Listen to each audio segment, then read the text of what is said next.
I kind of want to transition into the Yasin and the Talib thing. I was thinking After that this, way too, because right? yeah, I think it's a good transition because it's about it. Cause for me, the transition goes in a sense where, what are you doing this for? Are you doing this for the art? Or are you doing this for the notoriety?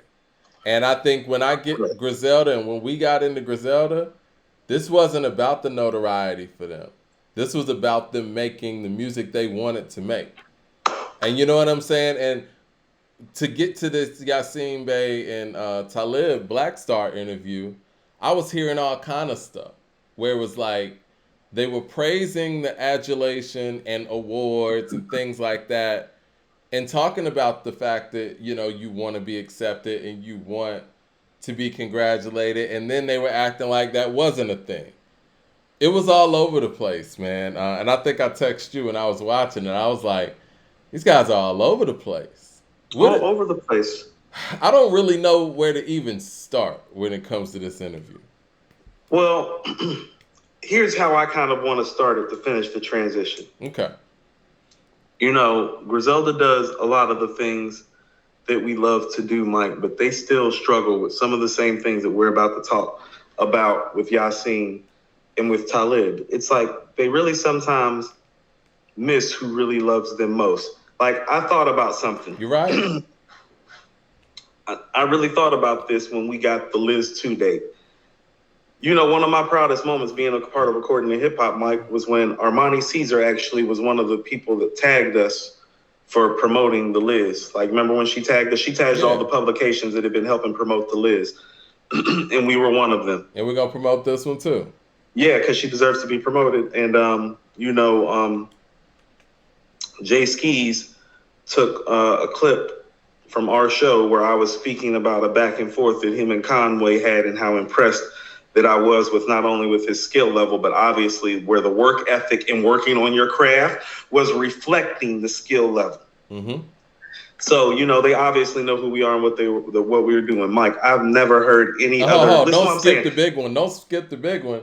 Love the Genius actually did an interview with us. We reached out to her, and she reached back, and she sat down with Coop and I early in the show. Right. And you want to know what, Mike? And I mean this very, very sincerely. Like, Bailey Ave was my favorite song. And when she told me it was her favorite record, too, I feel like I connected with her. Yep. You know what I'm saying? I was like, oh, she's on some of the shit that I'm on. Like, I love this chick. Like, you know what I'm saying? Like, the right way. Yeah. And I say this respectfully when I say, Mike, nobody has talked glowingly about Pray for Paris the way you and I have, Mike. Nobody. We've called it arguably the best rap album of this current generation, of this decade. Yeah.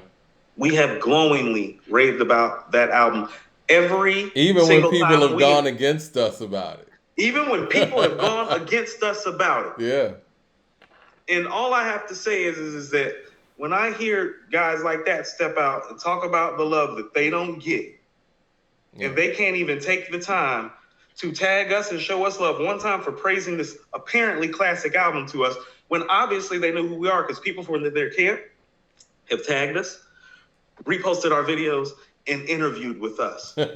Yeah. So you know who we are. And so so I don't want this to be a conscious rapper thing. I'm taking issue with the Griselda side of it too, before we get over the Yasin thing, in the argument of fairness. Now let's go. Yeah, and I do think that that's a hard transition that you came with, but I feel what you're saying. It's like, no, because we got to provide balance to it. It's like, the gangster rappers who we love ain't showing us the proper love, even though we love them and rate Pray for Paris higher than anybody else in the media is rated, including the people that they have personal affiliations with. People who they have personal affiliations with in the media don't talk about Pray for Paris the way we do. Now that's true, and I will say this: nothing we ever say, obviously, is to. I think I told you this offline. Not here to piss artists off, but we're also not here to kiss ass either. It's about the music, and we're talking about the music and giving our opinions on it. Are we right? There is no right or wrong to this. Everything is objective. We put the conversations out there to be had so we can have it with you guys. But when we praise something like a Pray for Paris, it's because the music's really great. Now, it's not because we're trying to get an interview with Westside or anything like that, But I think what happens is when these same artists that we continuously speak glowing of, because they earned it in the music, go out there and talk about the love they're not getting. It's like, well, y'all are getting love out here. Y'all just not really, acknowledging the people that are showing y'all the love. I mean, that's fine, but don't be like you ain't getting love. You know what I'm Thank you. saying? I mean, because then that's insulting to the time that we spent literally going through your entire catalog and giving you the love that you deserve for it. Yeah, because you put in the work. You know what I'm saying? They put in the work, they put out great work, and just because certain people that are on a certain level aren't saying the same things that we're saying, it's not. That doesn't mean it's not happening. And I'm bringing up Griselda in this regard so we can fully juxtapose and transition. Mm-hmm. Look at how much work they've done. Like, they deserve to be talked about. I'm not sure how much Yasin and Talib deserve to be talked about as a group based on the work. Smiles and Waves with the super chat says, I wanted to say thank you. Found you guys when Magic dropped, and I thought I was going crazy that nobody was talking about it. Keep going. You know what? Much love to you. Crazy. And Once again. But hold on. But see, here's the difference. But we only say these things because, we believe them to be true. You know what I'm saying? Like, it's what it is. Like, we didn't go out there with an ulterior motive to gas up Magic and say that it's this and that. And I want to say on the flip side, we're not being agitators or just, not agitator, that's not the word I'm looking for. We're not just trying to go on the opposite end of things and say that God did verse that Jay did is not that good. It's just an average verse. We're not jumping out the window like the rest of the media talking about the best thing since sliced bread, because it's not. And I think in Jay-Z's heart of hearts, is the lyricist that he is and the work that he's put in this game, he knows that as well. So it's no diss, it's no slight. We're just giving our educated hip-hop opinions, right? And Magic, when I heard Magic, I was taken aback, and and you know what? That was during the time when, we tested negative for COVID, but we had something. So I was sick at the time, and people kept hitting us like, yo, when are y'all doing the show? When are y'all doing the show? I was out of town. Yeah. And so people were hitting us like, yo, when is the next show? Y'all got to talk about this Magic. Got to talk about this Magic. It was like Christmas Eve. You know what I'm saying? People steamroll us into talking about it a little bit earlier than we were ready to due to my time constraints from being at work and out of town and your physical health. And we were like, we just can't wait no more to do the review. People not going to let us wait anymore. And so I did it from a hotel room in Columbia, South Carolina at like 11 o'clock at night one night. Man. And I'm sitting here coughing and shit. From whatever the hell you were recovering from. But it was that serious to the people. And we were like, okay, no more stalling the people. And we knew Magic was special. Even when we heard it, I hit you, you hit me. These are organic things. And these conversations are organic. And listen, man, like I said, it's one of those if you know type of things. Mike, remember when I told you about the Pray for Paris cover? Remember when you sent me the cover? I said, that looks like the cover to a classic rap album.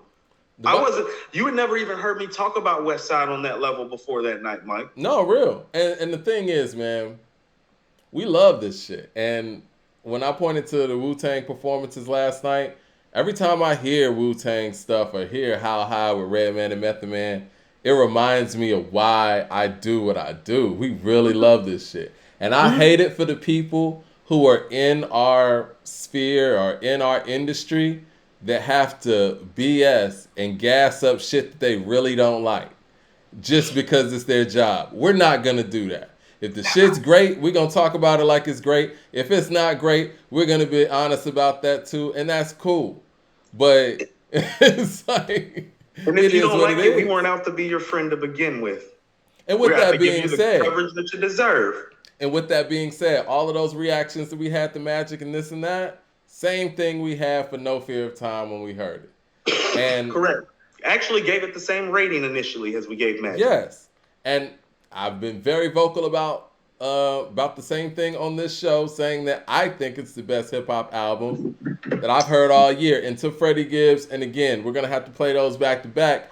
But I just find it so odd that if it's about the art, and they did a really good job with the art, why are they constantly harping on this notion about their stuff being on Luminary?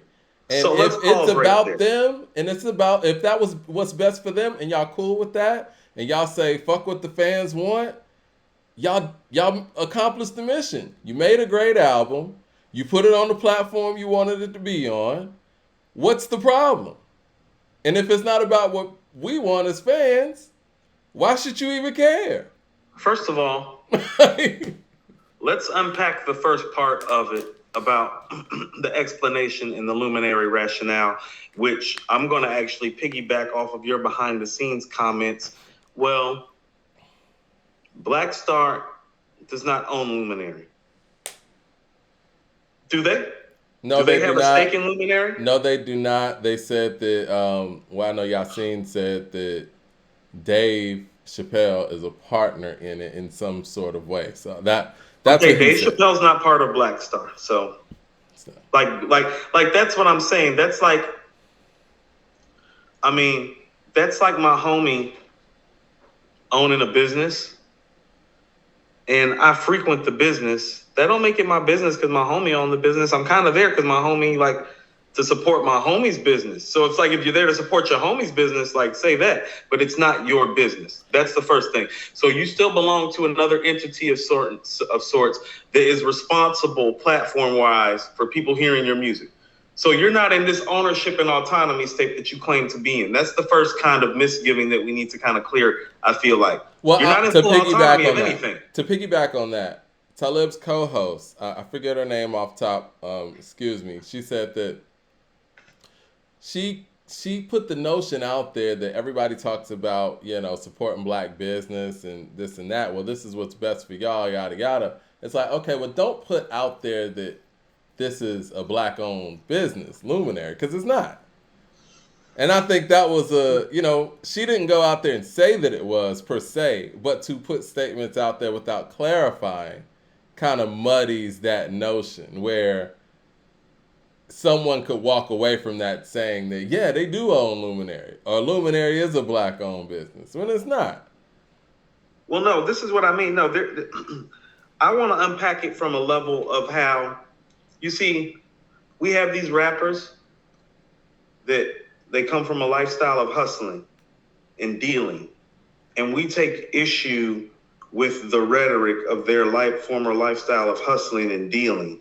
And I just want people to see clearly what it looks like when you're being hustled and dealt with live by somebody who was never a hustler or dealer. Like, it don't got to be the hustler or the dealer who hustles you and tries to make you capitulate to something that's not necessarily true. So the first thing that I want to unpack is that there's no big difference in the autonomy from the first album to this album. The first album was on a small startup record label. This is on a small startup streaming platform. Explain to me the differences other than the digital age, because you don't own it, and your homie owning it isn't enough, or having a piece of it. He doesn't own it. we're unclear of the stake that Dave Chappelle has in Luminary.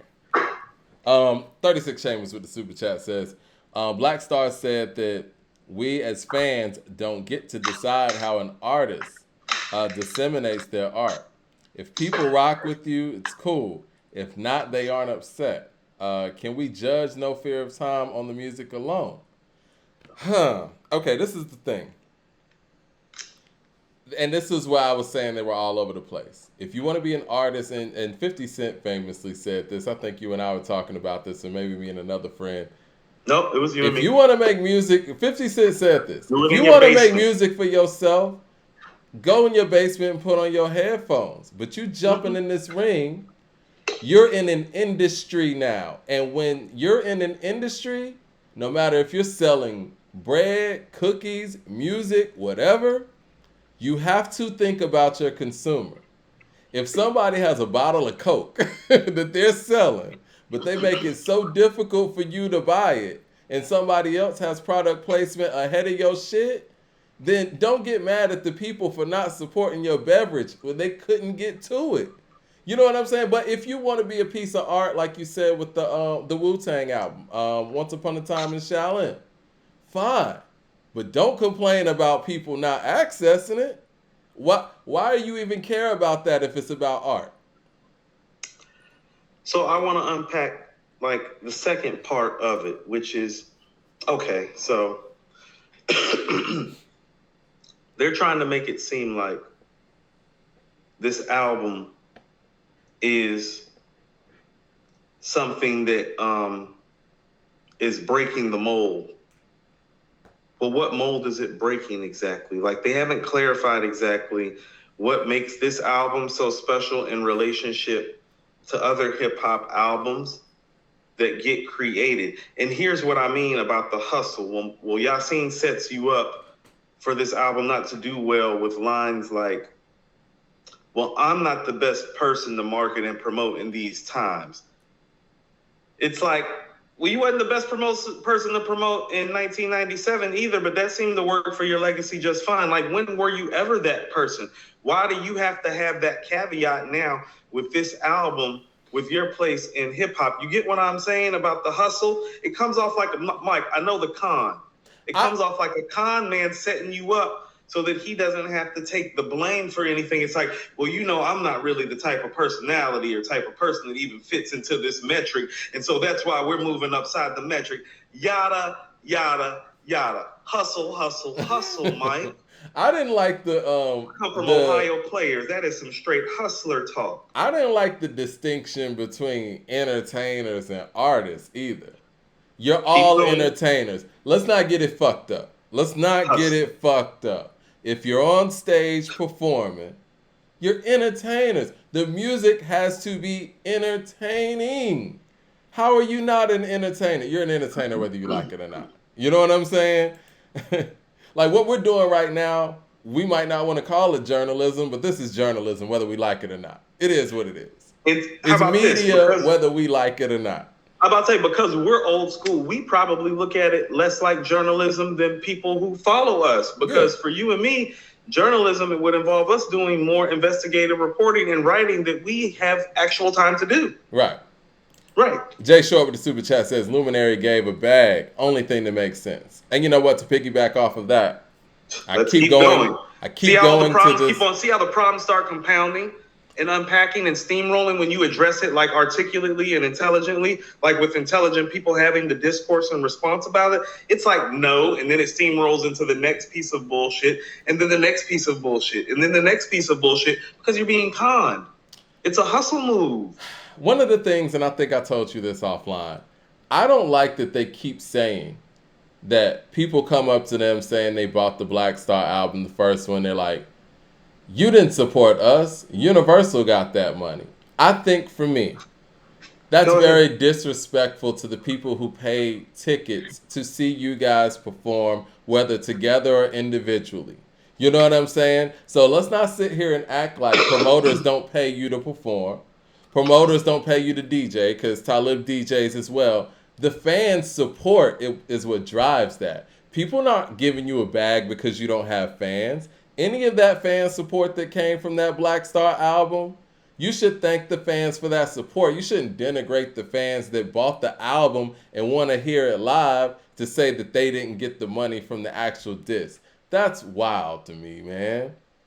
That's really disrespectful to the fans that have supported this collective over 20 years. I found an old post that I did on Facebook. You know how your anniversaries or whatever come up? Or they show posts from years ago. I want to say this might have been a post from me 7-8 years ago. It was a question out there online like, what group would you like to see put together an album? And I said, as big of an Outkast, Wu-Tang, and some other group fan I am. I want to see Black Star. You said it probably was Tribe or 3 It probably was Tribe or something. I think it might have been Tribe because it was before Tribe put together that album.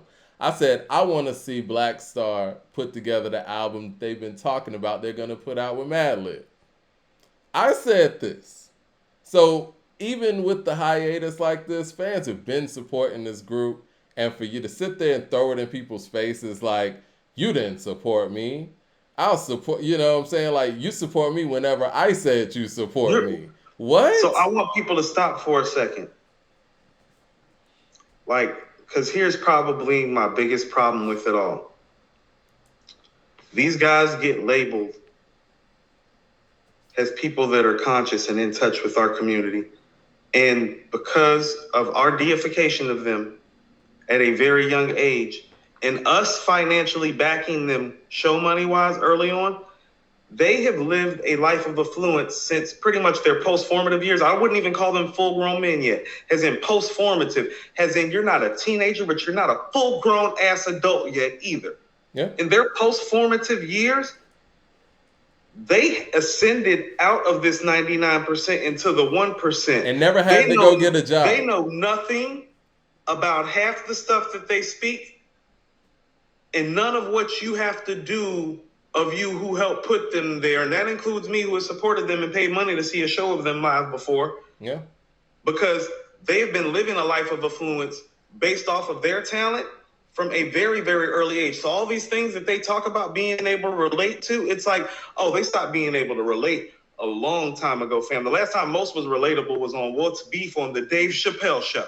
Okay? And they're making that correlation about people in their jobs, if they didn't get paid right. It's like, you guys have never worked a job. How are you ain't even worked like you have not had a regular job probably since you were like 14 or 15 or 16 years old. Like, stop lying to the people and make it seem like you got some sort of get up and go to work mentality. If anything, Yasin next to Andre is the poster child of somebody having all-time great talent and not working hard enough. And and on the flip side, what does he really represent as a black man? Because people always talk about how intelligent he is. People always talk about how gifted he is. Mike, what has he really done with it? I want to say this too before I lose this train of thought, though. Yeah, go ahead. And I think we all know that the answer to that.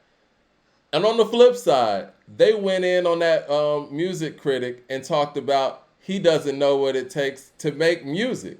But you guys just sat here and talked about, correlating what you're going through to working a regular job. You've never done that.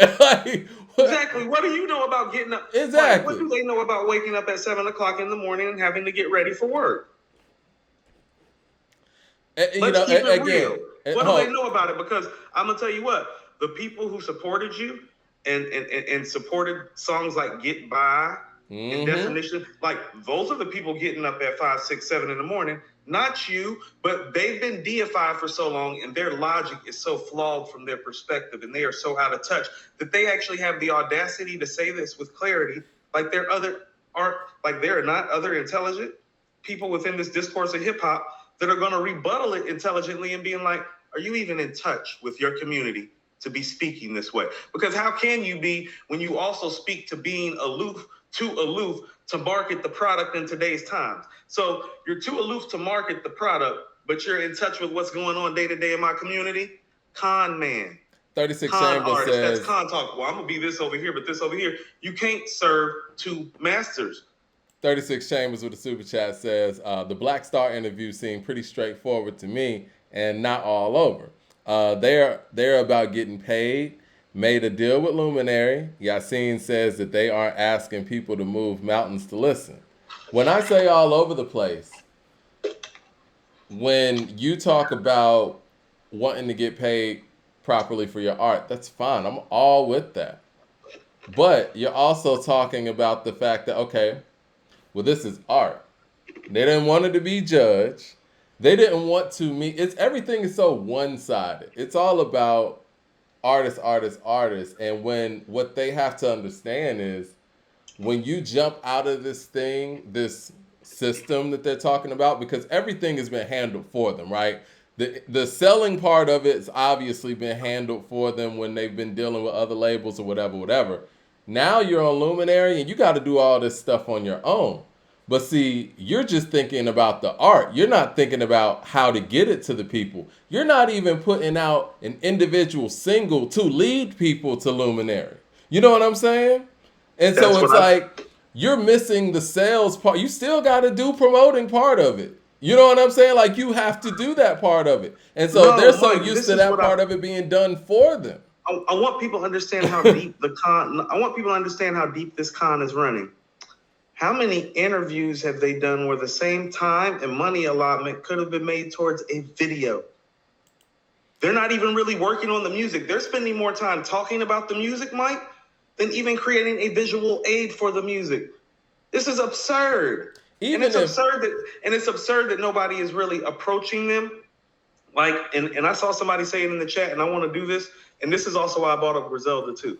Well, Griselda goes and talks to who they're comfortable with, and Yasin and Talib go talk to who they're comfortable with, and all these guys are just way too comfortable because they don't want to answer difficult questions about any of their bullshit with whatever it may be. Because I'm gonna tell you what I saw, and let me just speak right quick, Mike, because I can see you have something you want to say, and I'm gonna let you jump in. Right when the Yasin, right when the Black Star interview went off, it immediately went to this Benny interview, and I've never actually watched the Benny interview, but the people that were interviewing him, like the questions that they were asking, I was just like, oh nigga, no, you would never pull up in According to Hip Hop and get those type of softballs. Because I'd be straight at you. First question would be like, so you jumped this nigga, but you didn't make a rap song? Like, please explain to me like how that works in the streets, because where I come from in the streets, it doesn't work that way. Well, that's not a question to ask in the interview. You feel what I'm saying? No, I wouldn't have asked it like that, but it's like it was so soft how they was approaching him. I was just like, oh, well, he's so comfortable right here. The same way Yasin is so comfortable. No, step up somewhere and ask and answer some difficult questions. And I've said it before. It doesn't have to be here. But step outside of your box and start being so comfortable and really show me that you really care and that you're about what you're talking about and that you can back this up with something. Because you can't back it up with a video. You can't back it up with access. You can't back it up with I'm not a promoter, but I'm connected to my everyday working man. Hold on. So you're not in touch enough to sell your product every day, but you're in touch with what's going on in your community every day. No, you're lying to us. Well, see, this is what I was going to say. When he was on, Talib's podcast, and Talib's asking the question. Whose podcast was he on? Exactly. I felt like Talib wasn't even in Black Star.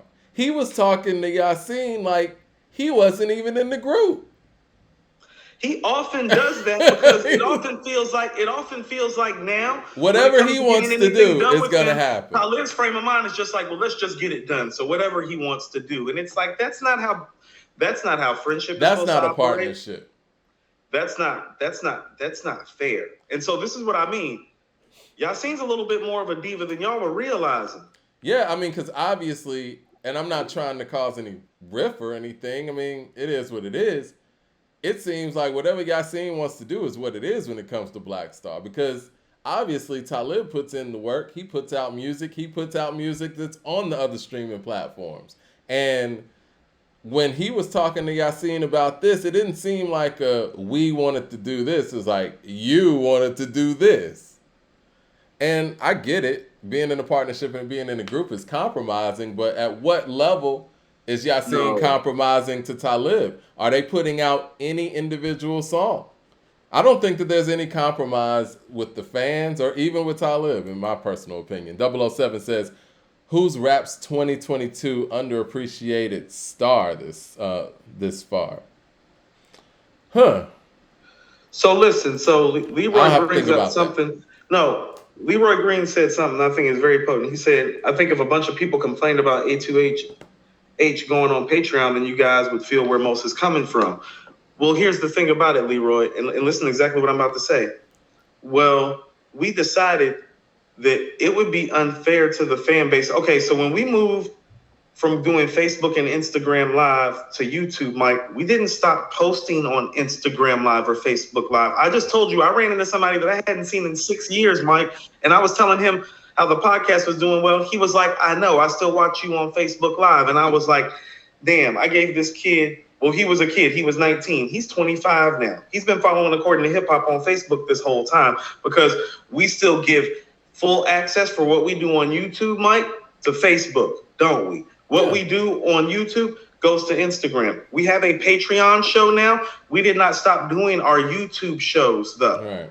Yeah, right. We could have just said, you know what, we out. All their other streams and said pretty much, take this singular platform that we don't have any ownership in. They don't even have the goal. And this is what I mean. You have to understand the level that they're operating on and why it's a con.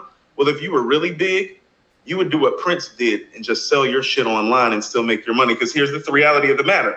Prince still went online and sold a couple 100,000 copies on his own MPG or NPR, I think it was, website with Crystal Ball, the 3-disc set and all that. Yeah. Yeah, he did that himself, but he's Prince. But cool. How about this?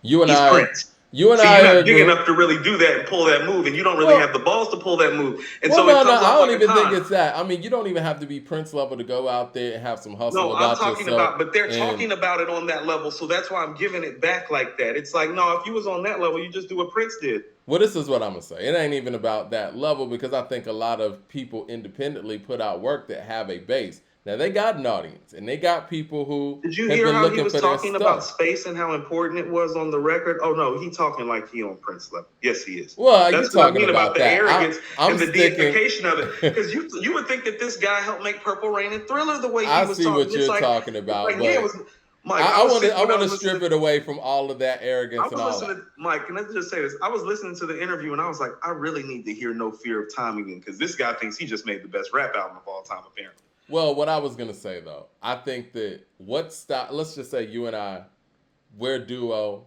We put out a classic album back in 1998, and we've done our solo stuff. People still rock with us. They've been waiting for the album for 10 years, then 20 years. And then we link back up, have a podcast with Dave Chappelle, this, that, and the third. What's stopping us from just saying, you know what, Coop?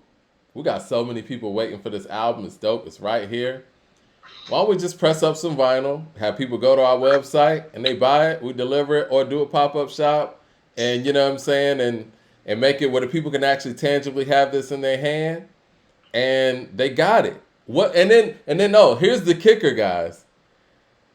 When we get that 40, 30, whatever dollars, we literally just split it between you and I. Ain't no Luminary, it's no other thing. Why can't we just do that? The Well, fans are let's stop, cool. Mike. And like, Well, hold on. what's the problem? No, let's put some proof to life to that, Mike. We have created a hip hop yearbook for 2 years straight now.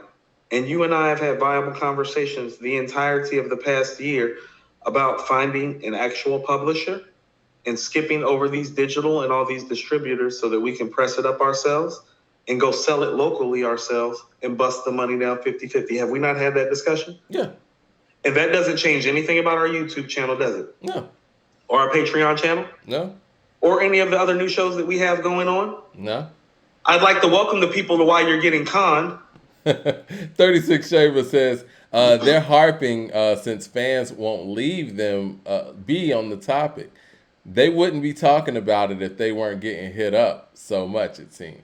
What? I mean, who's hitting them up on this? I mean, we've talked about it because it's a topic, but most people have just said, you know what, I'm good, or I haven't heard the album, or if you really want to hear the album, then you get that subscription.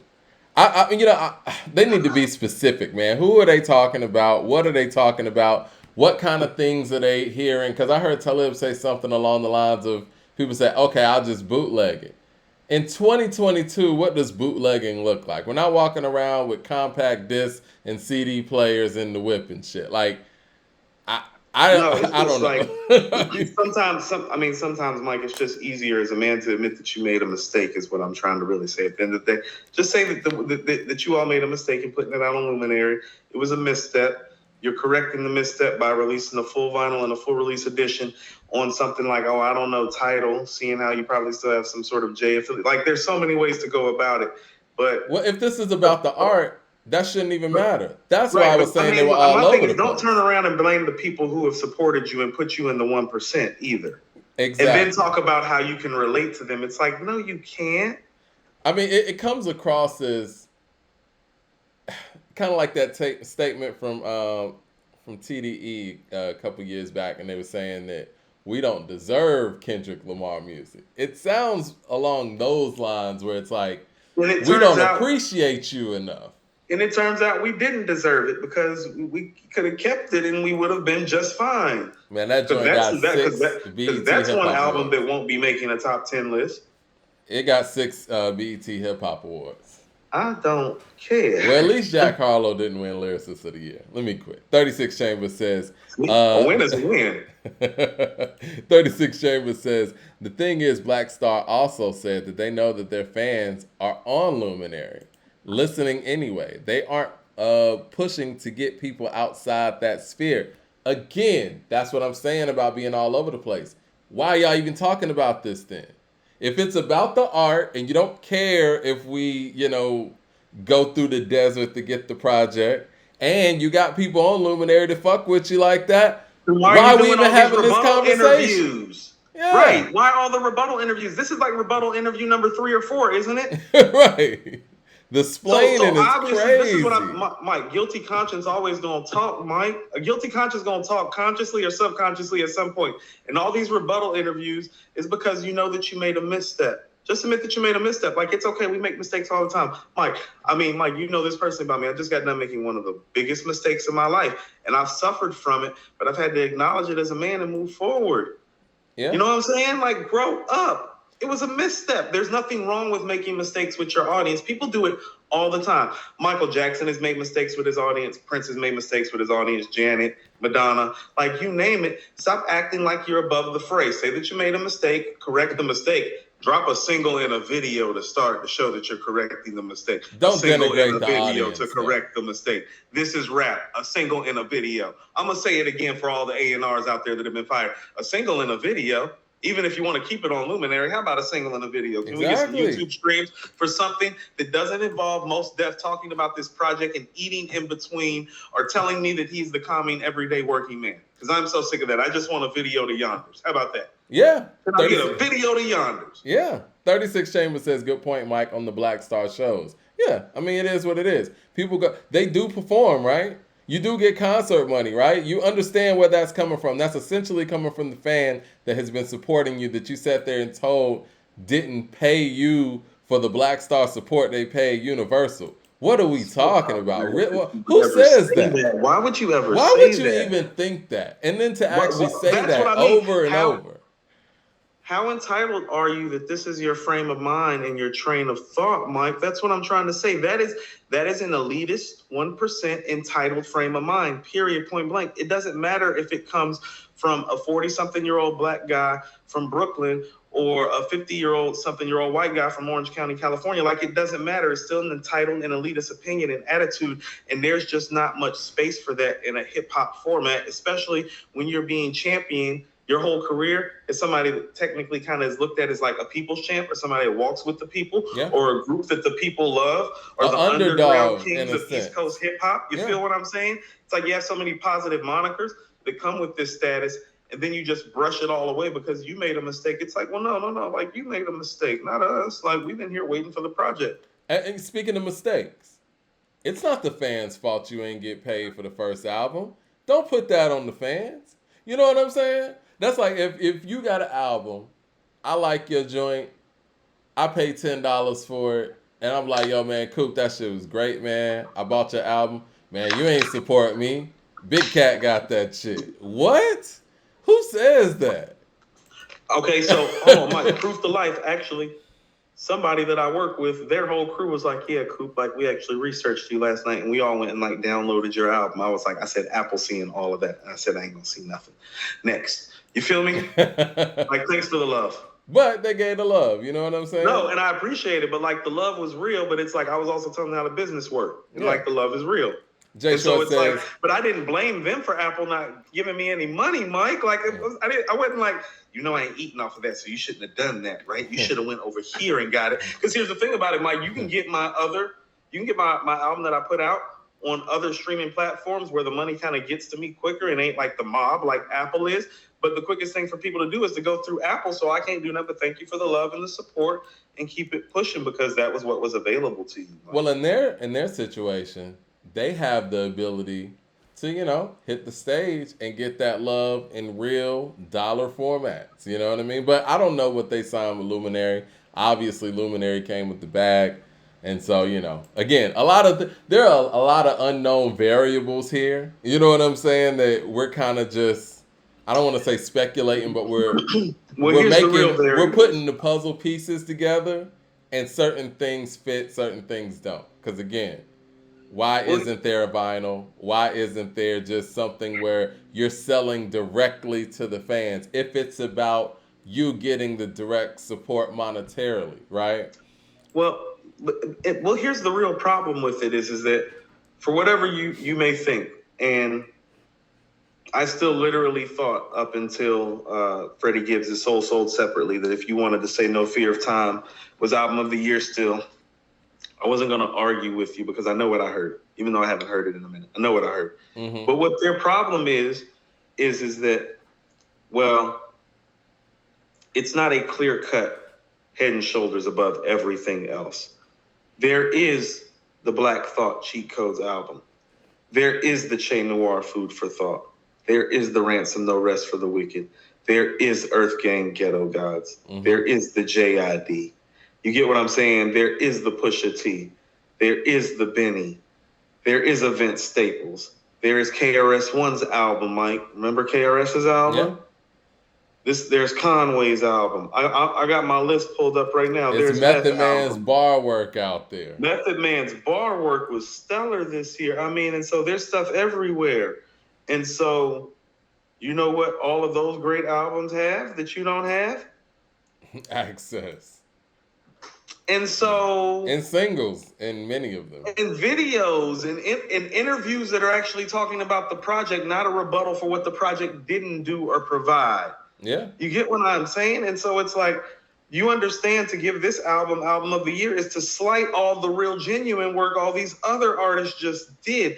And that's where I have a problem with it, because technically, content-wise, it's still probably the best between that and the Black Thought. But I am not picking this album over Freddie Gibbs' Soul Sold Separately because the production's better, the organization is better, the engineering is better, the sequencing is better, the rapping at a high level. There's a more of a relatable street factor to this album. Hip hop is in the streets. These guys keep forgetting that. You can go as far out in space as you want, like Rakim did on Follow the Leader, or like Einstein did with the Theory of Relativity. But like both geniuses did, back to earth, back to the ground. Yeah. Let me get to these super chats real quick. Jay Short says, you want another album, Mike, because subconsciously you know that they didn't reach their potential on the first album, and it left you wanting more. And you know what? It's not even subconsciously. I've been very open about that. Because again, you're not subconscious about what Mike did. No. I mean, because at the end of the day, that album came out, I feel like the same day as Akumenai, or at least around it. So I knew what the difference was. So it wasn't like I was clouded. I knew what this album was, and I knew what Akumenai was, but I knew what those guys were individually because they really start flexing their individual skills as soloists after the fact. And so, yes, that did make me want more. Jay Short also says, what does Madlib think about all this? Was this discussed with him ahead of time? If he hadn't got paid up front, this is hurting his bag too. Now, Yassine said in the interview that Madlib's all for this part of the process. So it sounds like... I mean, because Madlib got so much stuff going on that he doesn't care. Yeah. Because he's a producer, Mike. He got so many other bags he can jump in and so many other residual streams set up. But here's also what I'd submit to you, too, and this is what I mean about part of it felt kind of conny. When he was talking about, he's like, how did we rush this album? This album took 24 years. It's like, well, you and Talib haven't worked on this album for 24 years, fam. Don't lie to the people and say that. You see how he tried to frame that just like a politician? Yeah. How can this album be rushed when it took 24, 25 years to make? It didn't take you 24, 25 years to make it. It took 24, 25 years for y'all to get your ass together and in a room for about 9 days to make this happen. That's what happened. But so you did rush it. And instead of acknowledging the fact that it's a quarter-century gap, and you all might have rushed the recording process of it, you try to con it and frame it and flip it, and I'm not buying what you're selling. It's sold separately. 36 Chambers with the super chat says, on music merit alone, can No Fear of Time be kept in the discussion for album of the year? Thoughts? Sonically, it's unique and deserves mention regardless of access, in my opinion. Well, see, the thing is, 36 Chambers, it becomes super opinion then, because I know what I heard. Coop said he knows what he heard, but we lean a lot on you guys' input. Even with the Patreon that we do, we put it in you guys' hands. And if people haven't heard it or have the ability to, access it, it's hard for it to be considered over a cheat code or over a sold separately. Let me reframe this. And I think I'm saying this the wrong way, and so I need to try to reformat what I'm saying. When I'm saying you don't have access to this album, I'm saying you don't know how good or how classic it really is because you don't know if you've gotten tired of it yet. I've already listened to Soul Sold Separately more than I've heard No Fear of Time. I'm nowhere close to being tired of it, but I have access. I don't know right now that if I would have heard No Fear of Time, the number of times that I've heard Soul Sold Separately, if I would feel the same way about it. And that's why the access mattered. It's not about the instant rush. It's not about the sales. It's not about the money. It's not about the capitalism. It's about the timeless theme and replayability factor, because that is really how we deem and judge our classics. And you have to play something. Mike, you and I talk about, Mike, about how you still play a Aquemini and I still play the Purple Tape. We know those albums backwards and forwards. We literally know every word that's about to get said before it gets said. But for some reason, we still get excited to play it because the replayability and the timeless theme of it never dies to us. We don't have the opportunity, because of how they've done it, to give No Fear of Time that same type of run. And it's not right. It's not right, like you said, to the other albums. And we don't have that balanced scale to be able to weigh it. We don't. And we also don't know if, because of the lack of access, maybe I'm putting this on more of a pedestal because I can't get right to it. You are. That's why I keep telling you is like, hey, I'm going to be honest with you. I feel like, I know we're supposed to do the Justin Havoc on the Patreon on Monday, but I really think that we need to pause and play No Fear of Time, Cheat Codes, and Soul Sold Separately, because I'm telling you what, my ears, from what I can recall of No Fear of Time right now, and from listening to Cheat Code still and Soul Sold Separately, Mike, I think there might even be a gap in terms of Soul Sold Separately being better than these two albums, because just production-wise, what it's going to do when you put it next to some of the stuff that's on No Fear of Time and on Cheat Codes is it's just like getting hit with a Joe Frazier hook, Mike. It's like a Mike Tyson uppercut. It's like, oh no, like, I know how great your content is. Like, this is not all about the lyrical miracle content. I'm sorry, this is music. So like, your organization matters, the structure matters, the engineering, the beat selection. The beat selection on Soul Sold Separately is more futuristic and better engineered and more diverse than Cheat Codes and No Fear of Time. Well, another thing and I don't mean that as any disrespect to Madlib or Danger Mouse. They're great producers. Soul Separately's beats are better. The production's better. The engineering's better. The transition of the sequencing of the songs is better. The versatility is off the charts. Do you think that Black Thought or Yasin and Talib could go ride a DJ Paul beat like that right now, Mike? You feel what I'm saying? I would love to see it, That's where but I Soul don't know. Separately is going to crush them. It's like, you're going to play something like Yonders. I'm going to go, man, cut that YSL on. Give us that shit we can ride to right quick.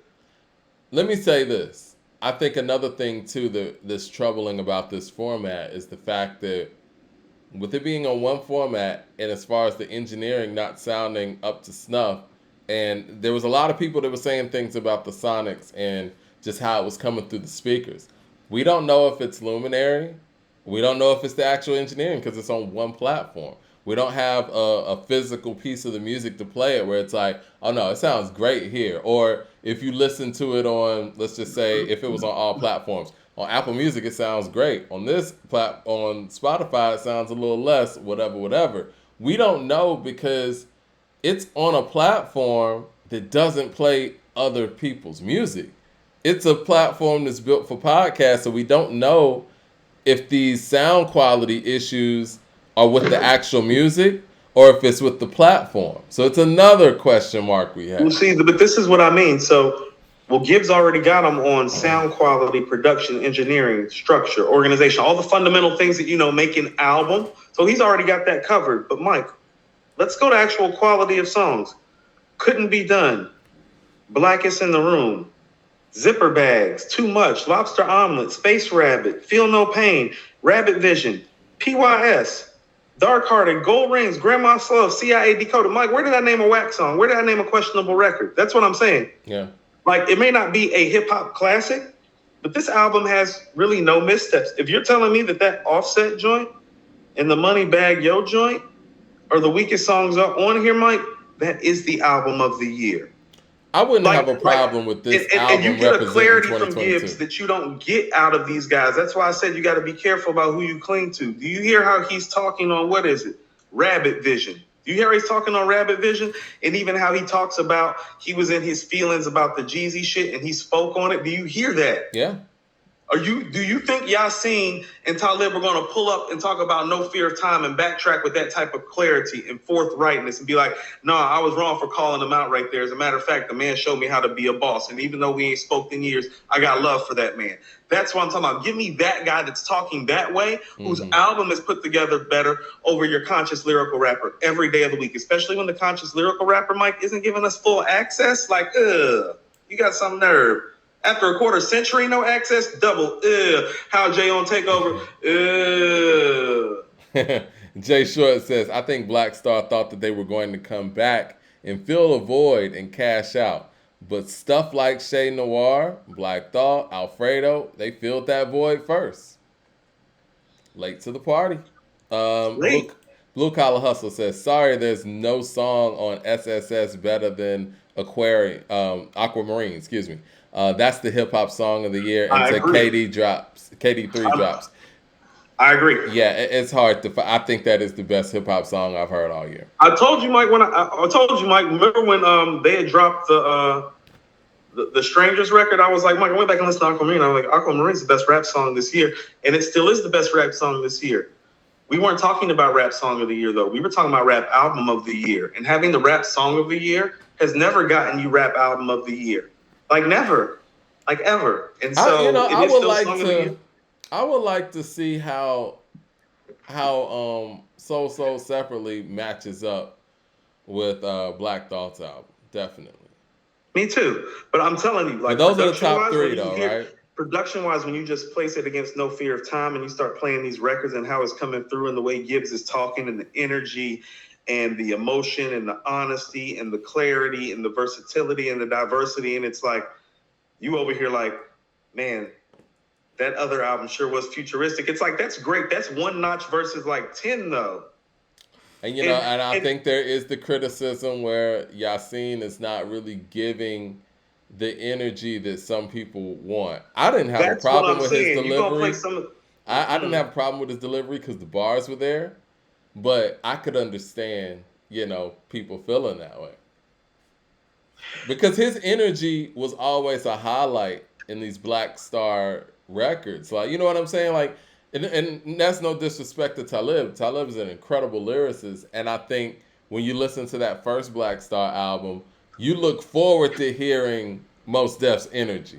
Mos Def energy had a lot to do with Black Star and its success. And with his energy not there, I would say his energy is part of his approach on the mic as a tactician. Yeah.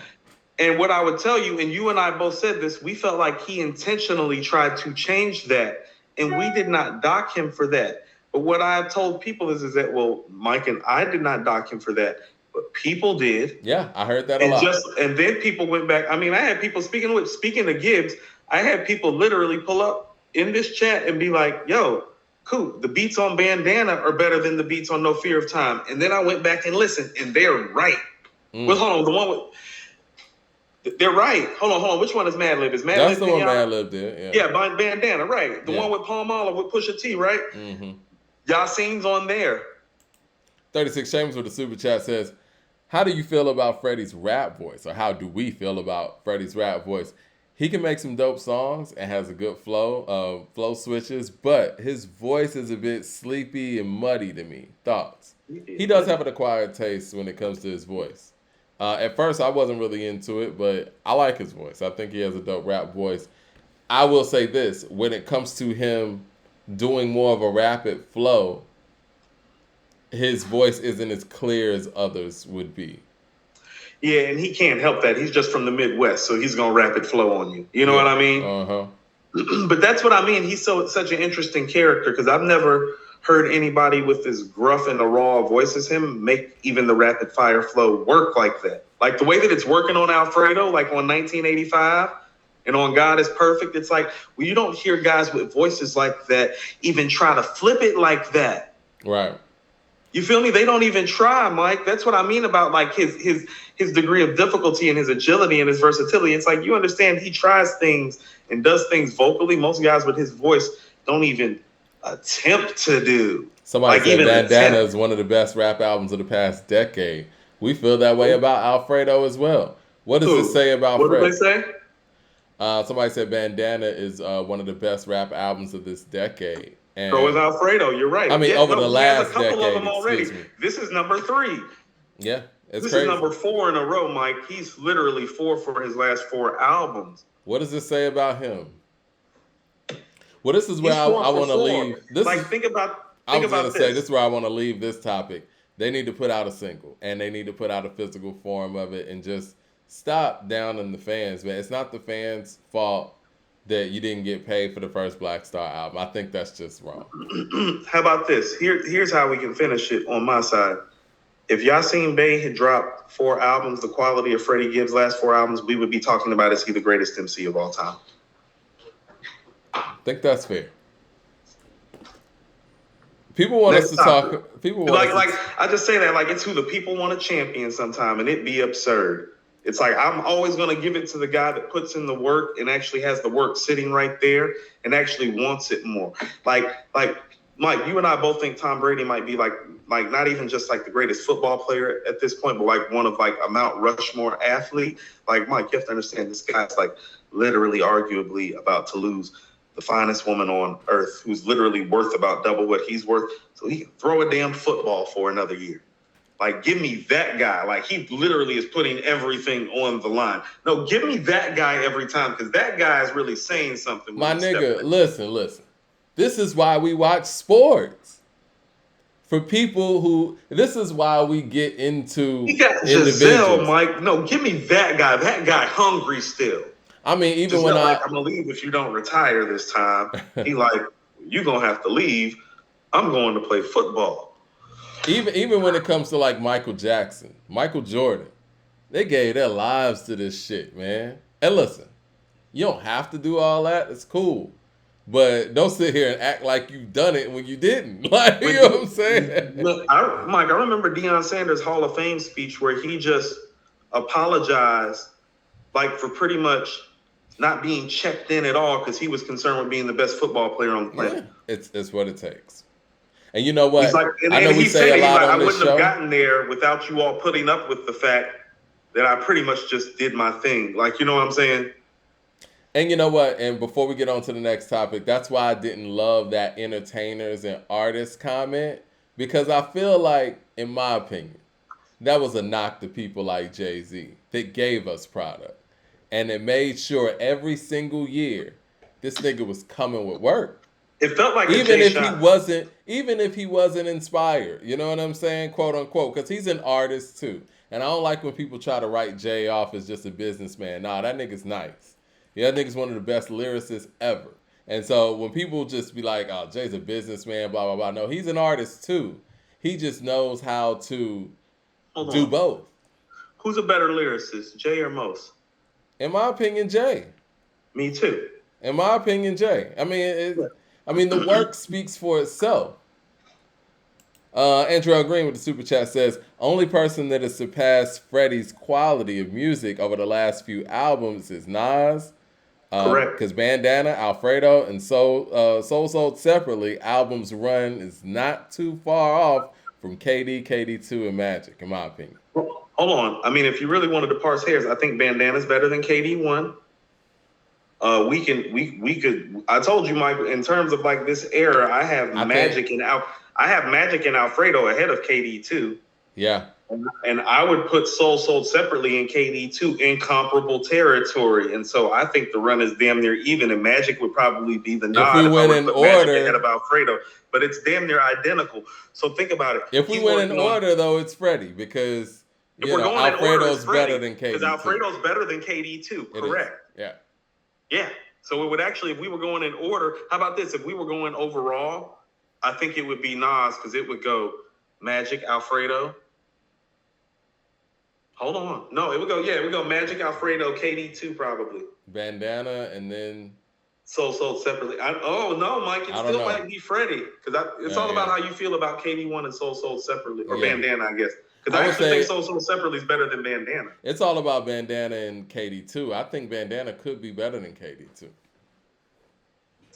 Not better than KD2. Soul Sold Separately could be better than KD2 to me. But that's all about how you feel about the projects. You might like Bandana more. Like this production on Soul Sold Separately is arguably the best production drop since Daytona.